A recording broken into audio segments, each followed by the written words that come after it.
Hello viewers, welcome to Sukanta sir classes.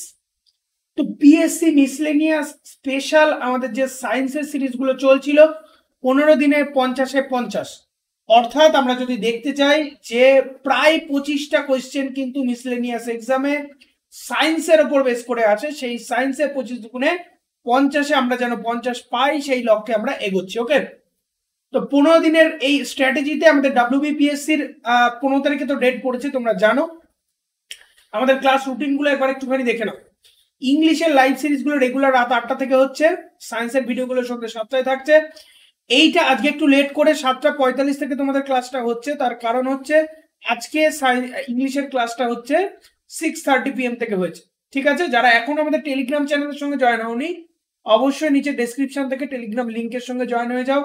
সমস্ত video PDF notification গুলো কিন্তু এখানে প্রোভাইড করে দেওয়া হয়। ঠিক আছে, আর ম্যাথটাও এখন চলছে কিন্তু পিএসসি স্পেশাল রাত 10টা থেকে। পিএসসি মিসলেনিয়াসে ঠিক যেমন অঙ্ক আসে সেই রকম ভাবেই সেটগুলো থাকছে, 25টা করে কোশ্চেনের সেট।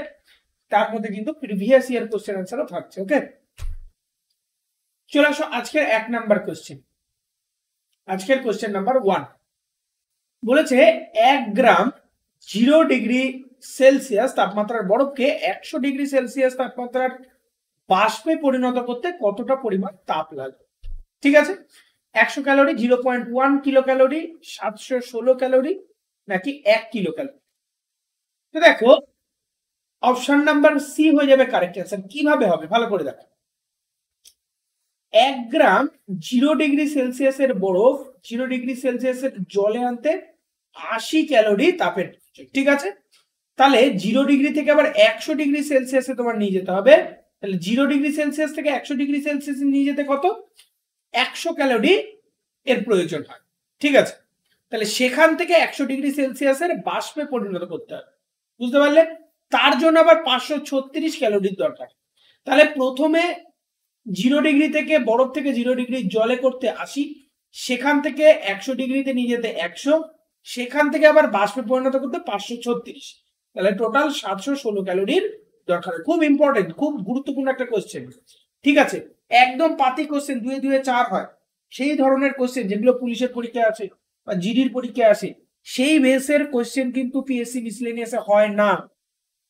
ঠিক আছে, পিএসসি মিসলেনিয়াসের কোশ্চেনে কিন্তু স্ট্যান্ডার্ড লেভেল অনেকটা বেশি থাকে। ঠিক আছে, তাহলে এইখানে 3টে স্টেপ আছে, 3টে স্টেপ কোথা থেকে কত যায় সেটাকে মুখস্থ রাখতে হবে, তাহলেই তুমি এই অঙ্কটা পারা যাবে। ঠিক আছে,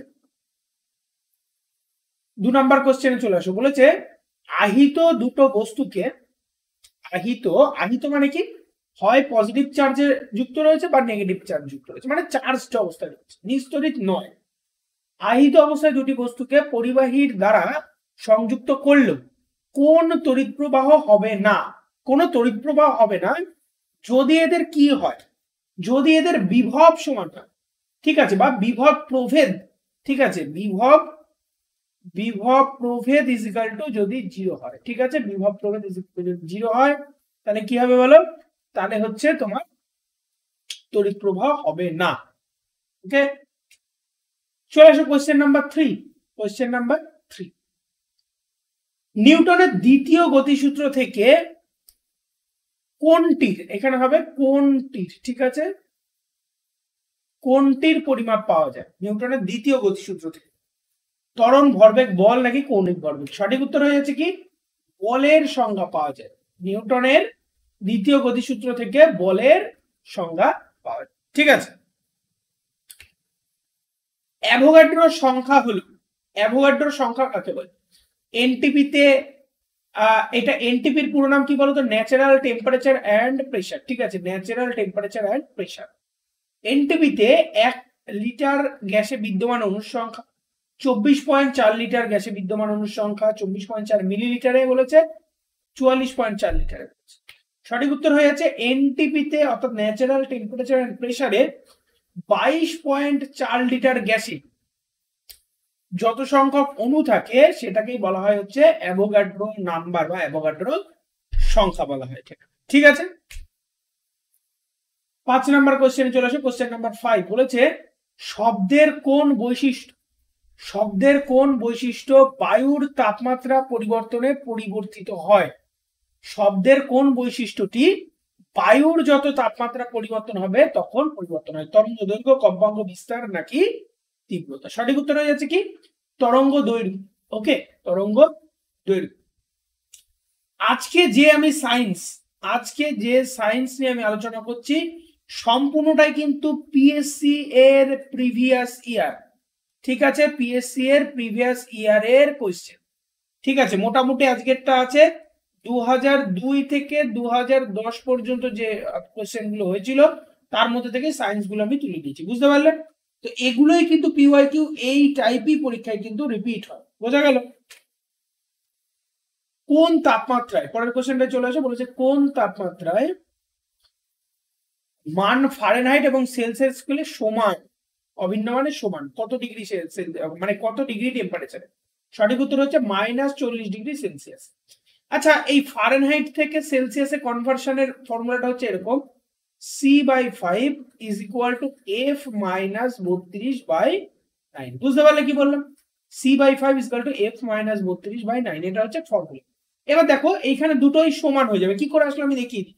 ধরো দুটোই x হয়ে যাচ্ছে, তাহলে x/5 ইজ ইকুয়াল টু, এর জায়গায় আমি x লিখি, দুটোই সমান সেলসিয়াস আর ফারেনহাইট, তাহলে 9x is equal to 5x - 32। আর এখান থেকে কত হয়ে যাচ্ছে বলো? তোমার হচ্ছে গিয়ে, আচ্ছা সরি 32 না, তো 5 দুগুণে 10 0, 5 হাতে 1, 3 5 15 রাখে 16, 160। তাহলে 4x ইজ ইকুয়াল টু -160 और x ইজ ইকুয়াল টু -4। তো -40°C তাপমাত্রা কি হবে বলো? ফারেনহাইট এবং সেলসিয়াস স্কেল অভিন্ন, বুঝতে পারলে? 7 নম্বর কোশ্চেনে চলে আসো। আভ্যন্তরীণ পূর্ণ প্রতিফলন দেখা সম্ভব আলোর প্রতিসৃত হয় যদি কোথায়?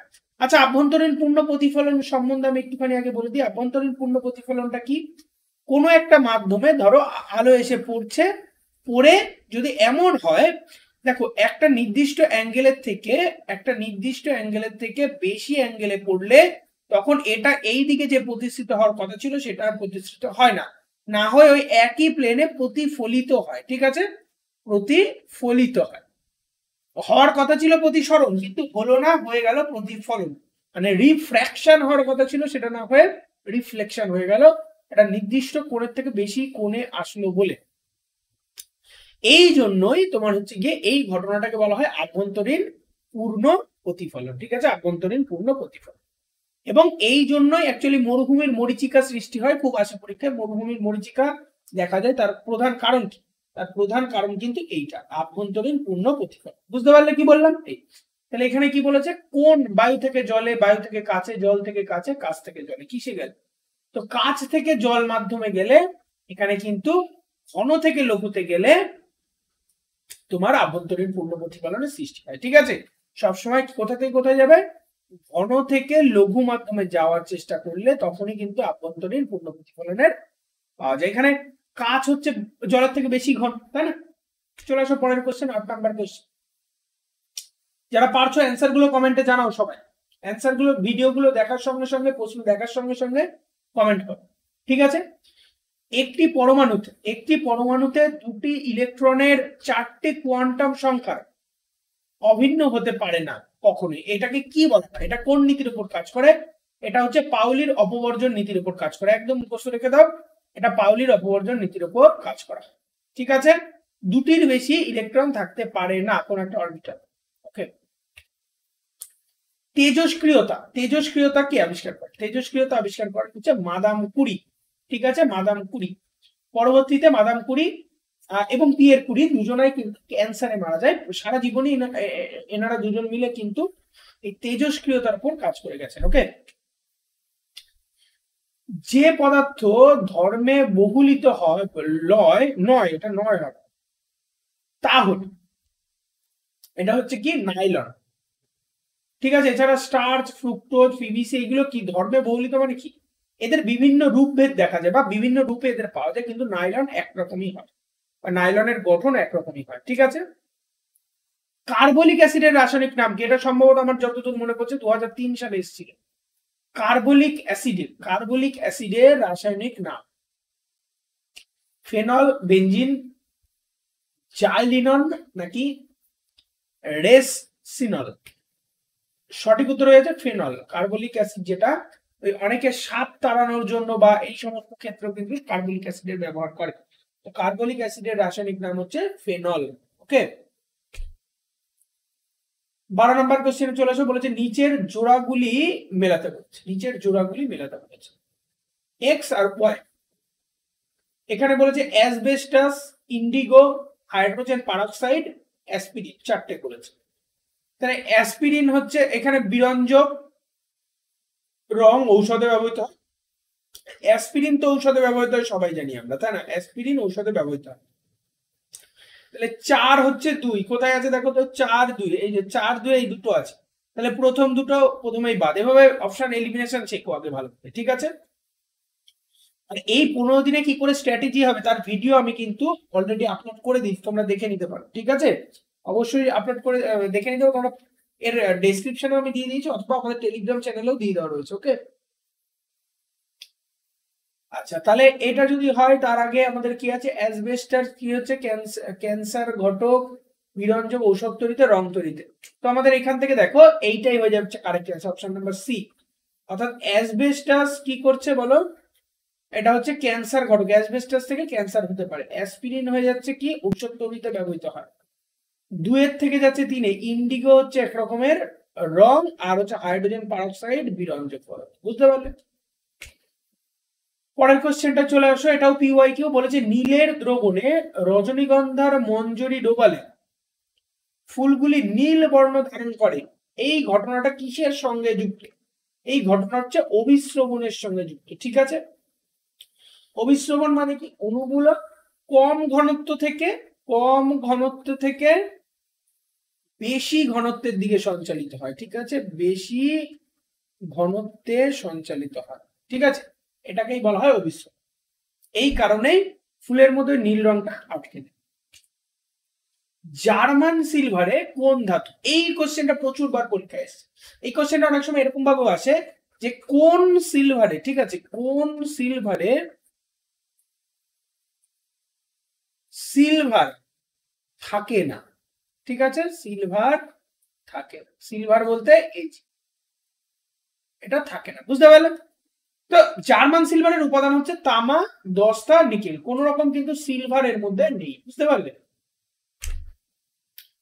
গ্যামেট তৈরির সময় যখন শুক্রাণু আর ডিম্বাণুর মিলনে গ্যামেট তৈরি হয়, গ্যামেট তৈরির সময়, গ্যামেট তৈরির যে দশায় মিওসিস কোষ বিভাজন ঘটে, ঠিক আছে? মিওসিস কোষ বিভাজন, আমরা জানি কোষ বিভাজন সাধারণত 3 রকমের হয়, মাইটোসিস হয়, মিওসিস হয় এবং অ্যামাইটোসিস হয়, তাই তো?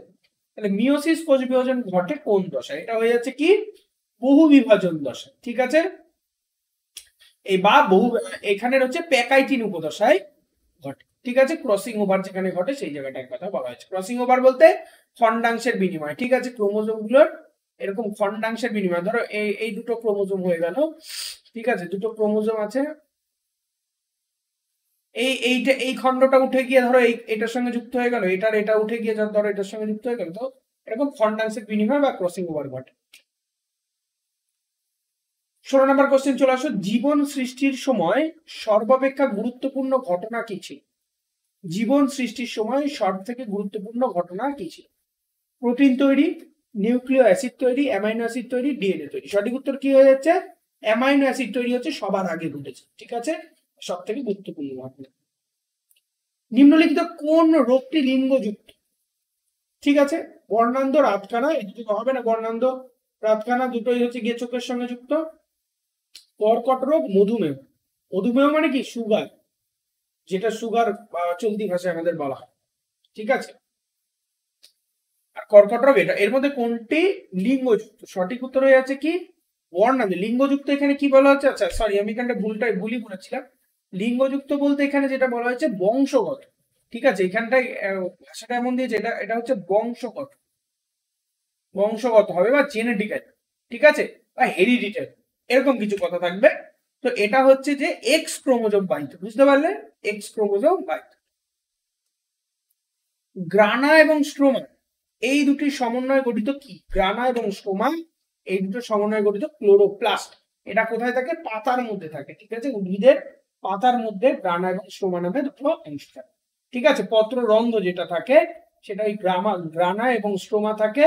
এটা হচ্ছে খোলা বন্ধ হয়ে এখান থেকে তোমার জল বা হচ্ছে গিয়ে এরকম খনিজ পদার্থ, জল বিশেষ করে মানে বাষ্পীভূত হয়, বন্ধ হয়ে যায় যখন বাষ্পীভূত দরকার নেই, তো এটা এভাবে কাজ করে। সস্যল বীজ খাদ্য সঞ্চিত থাকে কি? এটা থাকে হচ্ছে শস্যে, ঠিক আছে, শস্যের বীজে শস্য সঞ্চিত থাকে। ওকে, চলে আসো আজকে শেষ কোশ্চেন। বলা হয়েছে যে শ্রেণীবিন্যাসের জনক কাকে বলা হয়? ক্যারোলাস লিনিয়াসকে বলা হয় শ্রেণীবিন্যাসের জনক, ঠিক আছে, ক্যারোলাস লিনিয়াস। এখানে শুধু লিনিয়াস বলে দিয়েছে, ক্যারোলাস লিনিয়াস। আধুনিক জীববিজ্ঞানী শ্রেণীবিন্যাসের জনক বলা হয় ক্যারোলাস লিনিয়াস, ঠিক আছে, কারণ তিনি প্রথম অভিন্ন ভৌত বৈশিষ্ট্যের আলোকে জীবের বিভিন্ন শ্রেণীতে, মানে জীবকে বিভিন্ন শ্রেণীতে ভাগাভাগি করেছিল, ঠিক আছে, মনে রাখ, প্রোটিস্টা, প্ল্যান্টিয়া, অ্যানিমেলিয়া, এরকম আলাদা আলাদা শ্রেণীতে বিভক্ত করেছে, ঠিক আছে, যার ফলে আমাদের চেনা সব থেকে সহজ হয়ে যাবে। তো এইরকম ক্লাসগুলো কিন্তু আমাদের টানা 14 তারিখ পর্যন্ত চলবে, তোমরা জয়েন থাকো রেগুলার সন্ধ্যে 7টা থেকে। আজকে তো একটু লেট করে হলো, কাল থেকে সন্ধ্যে 7টায় তোমরা পেয়ে যাচ্ছ। ভালো লাগলে অবশ্যই লাইক করো, সাবস্ক্রাইব করো এবং বেল আইকন প্রেস করো। আর যা যা কোয়ারিজ আছে পরীক্ষা সংক্রান্ত অবশ্যই কমেন্ট করে জানাও।